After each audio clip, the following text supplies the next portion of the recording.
ஒரு விஷயம் மட்டும் கிளியரா தெரியுது, விஜே பார்வதியும் திவாகரும் இல்லைனா கண்டென்ட்டே இல்லை போருக்கு. எல்லா ப்ரோமோலையும் அவங்க தான் வந்துகிட்டு இருக்காங்க. எனக்கு தெரிஞ்சு ப்ரோமோக்காவது எவனாவது கண்டென்ட் கொடுங்கடா அப்படின்ற மாதிரி பிக் பாஸ் டீம் தான் கெஞ்சணும்னு நினைக்கிறேன். ஏன்னா இவங்க ரெண்டு பேரும் தவிர வேற யாரும் கண்டென்ட் பண்ற மாதிரி இல்லை. அது நல்லா இருக்கும் நல்லா இல்லையா அது வேற விஷயம். ஆனால் கண்டென்ட் இவங்க ரெண்டு பேர்கிட்ட தான் வருதுன்னு வச்சுக்கோங்களேன். எனிவேஸ் இன்னைக்கு எபிசோட்கான செகண்ட் ப்ரோமோல பார்த்தீங்கன்னா விஜே பார்வதி திவாகர் இவங்க ரெண்டு பேரும் பயங்கரமா கத்துறாங்க. யாருக்கிட்ட கத்துறாங்க ப்ரோ அப்படின்னு கேட்டீங்கன்னா சபரி கிட்ட வந்து கத்துறாங்க. சபரி நீ பண்றதெல்லாம் தப்பு அப்படின்ற மாதிரி பார்த்தீங்கன்னா பயங்கரமா ஏறுறாங்க.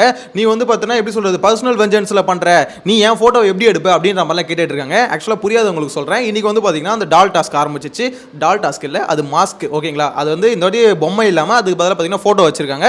அந்த போட்டோ வந்து பாத்தீங்கன்னா பஸர் டைம் கொடுப்பாங்க, அதுக்குள்ள எடுத்துட்டு போய் அந்த போட்டோ வைக்கணும். நம்ம போட்டோ எடுக்கக்கூடாது, மத்தவங்க போட்டோ எடுக்கணும். இதான் கான்செப்ட்னு வச்சுக்கோங்களேன். ஸோ இப்போ என்னன்னா மத்தவங்க போட்டோ தான் எடுத்துட்டு போய் வைக்கணும். இப்போ இங்க என்ன பண்றாங்கன்னா சபரி வந்து போயிட்டு இவங்க அது பேர் விஜே பார்வதி, ஸோ அவங்களோட போட்டோ எடுத்துட்டு போய் வைக்கல.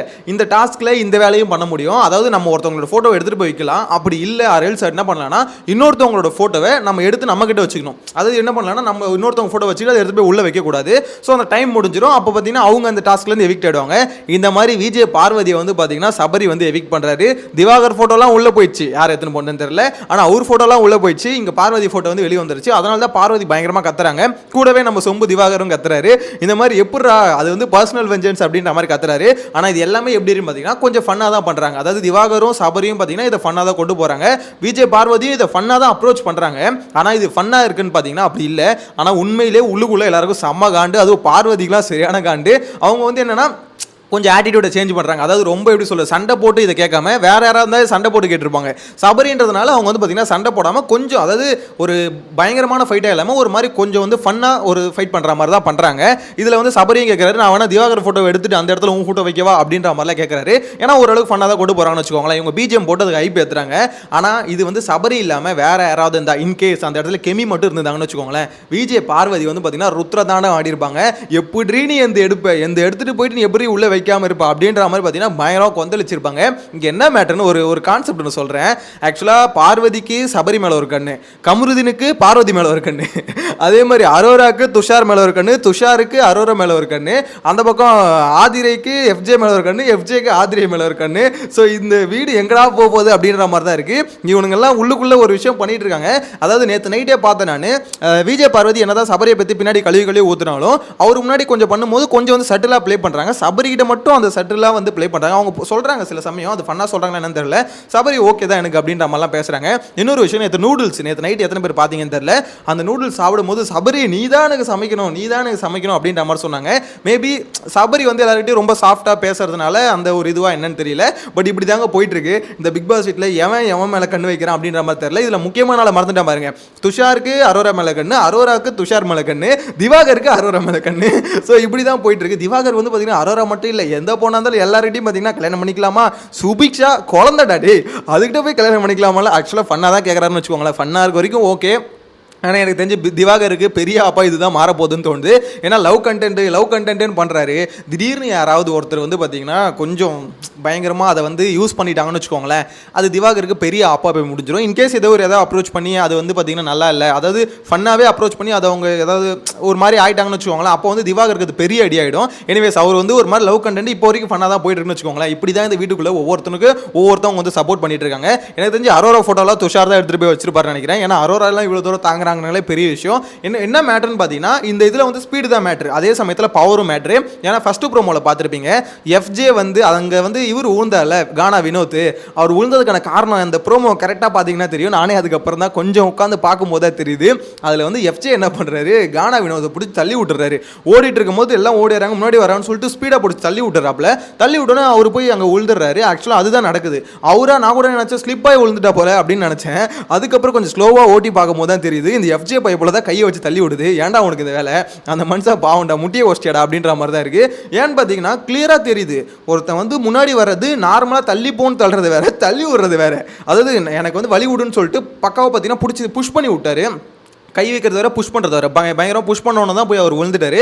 ஸோ அதுக்கு எனக்கு தெரிஞ்சு மெயின் காரணம் எஃப்ஜே தான் அப்படின்ற மாதிரி அந்த வீடியோ பார்க்கும்போதே கிளியராக தெரியுதுன்னு வச்சுக்கோங்களேன். ஆனால் அங்கே இருக்கவங்களுக்கு நிறைய பேர் தெரிஞ்சிருக்க வாய்ப்பு இல்லை. இன்கேஸ் தெரிஞ்சிருந்ததுன்னு வச்சுக்கோங்களேன், எஃப்ஜே கதை முடிஞ்சது.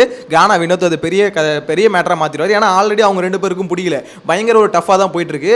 கானா வினோத்துக்கும் சரி எஃப்ஜேக்கும் சரி என்ன பேசினாலும் 2 பேரும், ஏன்னா இவருக்கு எஃப்ஜே வந்து பார்த்தீங்கன்னா யார் பேசினாலும் ஒரு அதுப்பு இருக்குது ஆட்டிடியூடில். கானா வினோத் வந்து பார்த்தீங்கன்னா பேசுறது வந்து அவருக்கு ஒரு கிளாரிட்டி இல்லை. ஸோ ரெண்டும் ஒன்றுக்கு ஒன்று சலைச்சு இல்லாத மாதிரி அப்பப்போ பிரச்சனை வந்துட்டு தான் இருக்குது. இன்கேஸ் இந்த மேட்டர் தெரிஞ்சதுன்னா கண்டிப்பாக கானா வினோத் பிரச்சனை பண்ணுவார் தான் தோணுது.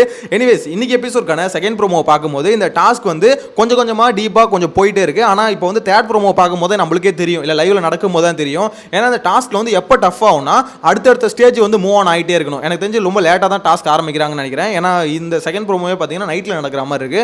ஸோ அடுத்தடுத்த ஸ்டேஜ் மூவ் ஆகும்போது ரொம்ப டஃப் ஆகும் பார்த்தீங்களா. அதாவது 5 ஸ்லாட் 6 ஸ்லாட் எல்லாத்தையும் பிளாக் பண்ணிக்கிட்டே வருவாங்க. ஸோ அப்போ கடைசியில் யார் நிற்கிறாங்களோ அவங்களுக்குள்ள வர ஃபைட் தான் எனக்கு தெரிஞ்சு உக்கிரமாக இருக்கும் அப்படின்ற மாதிரி தோணுது. அதே மாதிரி இந்த சீசனில் ஃபிசிக்கல் டாஸ்க் யாரெல்லாம் பயங்கரமாக பண்ணுறதுக்கு வாய்ப்பு இருக்குன்னு பார்த்தீங்கன்னா இங்கே ஆதிரை பண்ணுறதுக்கு வாய்ப்பு இருக்குது, எஃப்ஜே, அதே மாதிரி பார்த்தீங்கன்னா கமருதீன், அப்புறம் கானா வினோத், இவங்கெல்லாம் பார்த்தீங்கன்னா ஃபிசிக்கல் டாஸ்க் பண்ணுறதுக்கு ஓரளவுக்கு வாய்ப்பு இருக்குது. ஆனால் நிறைய பேர் ஃபிசிக்கல் டாஸ்க்கில் எனக்கு தெரிஞ்சு ஃபெயிலியர் ஆகிறதுக்கு வாய்ப்பு இருக்குது. யாருன்னா நம்ம திவாகர், ஸோ இந்த மாதிரி விக்கல்ஸ் விக்ரம் இவங்கலாம் பார்த்தீங்கன்னா ஃபிசிக்கல் டாஸ்கில் வேலைக்கு ஆக மாட்டாங்க. என்னதான் அவங்க ஓரளவு கேரக்டர் வைஸ் நல்ல ஒரு நேம் வந்து ரீச் பண்ணியிருந்தாலும், அதாவது எப்படி சொல்கிறது, மக்கள்கிட்ட கேரக்டர் வைஸ் ஏதோ ஒன்று மக்கள்கிட்ட ரீச் ஆயிருந்தாலும் இப்போ வந்து பார்த்தீங்கன்னா இந்த மாதிரி ஃபிசிக்கல் டாஸ்கில் அவங்ககிட்ட வந்து பார்த்தீங்கன்னா பெருசாக நம்ம எதிர்பார்க்க முடியாது அப்படின்றது தான் உண்மை. அதே மாதிரி சபரியோட கேரக்டரை எல்லாம் விமர்சனம் பண்ணிட்டு இருக்காங்க. என்னன்னு பார்த்தீங்கன்னா அந்த ப்ரோமோலே பார்த்துருப்பீங்க, சபரி சிரிக்கிற மாதிரி இருக்கு, இவன் வந்து சிரிச்சுக்கிட்டே உள்ள வந்து பயங்கரமாக வேலை பார்க்குறாங்க அப்படின்ற மாதிரிலாம் சொல்கிறாங்க. எதனாலன்னு பார்த்தீங்கன்னா இப்போ ஒருத்தன் வந்து டேரெக்டாக எதிர்த்துட்டா கூட அவனை எதிர்த்துடலாம், ஆனால் சபரிமலை ஆளுங்கலாம் ரொம்ப ரிஸ்க். ஏன்னா இவங்கலாம் என்ன பண்ணுவாங்கன்னா அப்படியே உள்ளுக்குள்ளே வச்சுட்டு இருப்பாங்க, வெளியே சிரிச்சுக்கிட்டே இருப்பாங்க, திடீர்னு வச்சு செஞ்சு விட்ருவாங்க. அந்த மாதிரி தான் பார்வதி செஞ்சுட்டாங்க அப்படின்ற மாதிரி பார்த்தீங்கன்னா அந்த ப்ரோமோ கமெண்ட்ஸ்ல என்னால் பார்க்க முடியுது. உண்மையிலே சபரி கேரக்டர் அப்படியான்னு கேட்டிங்கன்னா மேபி இருக்கலாம். ஏன்னா ஒருத்தன் வந்து எப்பவுமே நல்லவனாக இருக்க முடியாதுங்க. அப்படி நல்லவனாக இருக்கானா அவன் நடிக்கிறான்னு அர்த்தம். ஏன்னா எல்லாருக்குமே இன்னொரு ஃபேஸ் ஒன்று இருக்குது. அவங்க வந்து பார்த்தீங்கன்னா கோவப்படும் போது அவங்க கேரக்டர் ஆப்வியஸாக பார்த்தீங்கன்னா எல்லாருக்குமே அது வந்து கேரக்டர் தப்பு அப்படின்னு சொல்கிறத விட அவங்களுக்கு இன்னொரு பக்கம் இருக்கும். எல்லாருமே பார்த்தீங்கன்னா அப்படியே ரொம்ப உத்தமனா எவனெல்லாம் இருக்க முடியாது. சபரி வந்து இப்போ வரைக்கும் ஓகே, அதாவது நம்ம பார்த்த வரைக்கும் ஓகே, இல்லைன்னு சொல்ல முடியாது. ஆனால் இப்போ இந்த ஃபோட்டோ எடுக்கிறது இதெல்லாம் ஒரு இன்டென்ஷனாக பண்ணி தரணும். இன்டென்ஷன் இல்லாமல் இருந்தால் ஓகே. இன்கேஸ் பார்வதியோட ஃபோட்டோ எல்லாத்தையும் இன்டென்ஷனாக எடுக்கிறாருன்னா மேபி அவருக்கு வந்து பார்த்தீங்கன்னா பார்ஷியாலிட்டி இருக்குது. அதாவது அவருக்கு யாருக்கு போகணும், பார்வதியெல்லாம் உள்ளே போகக்கூடாது அப்படின்ற மாதிரி நினைக்கிறாரு போல.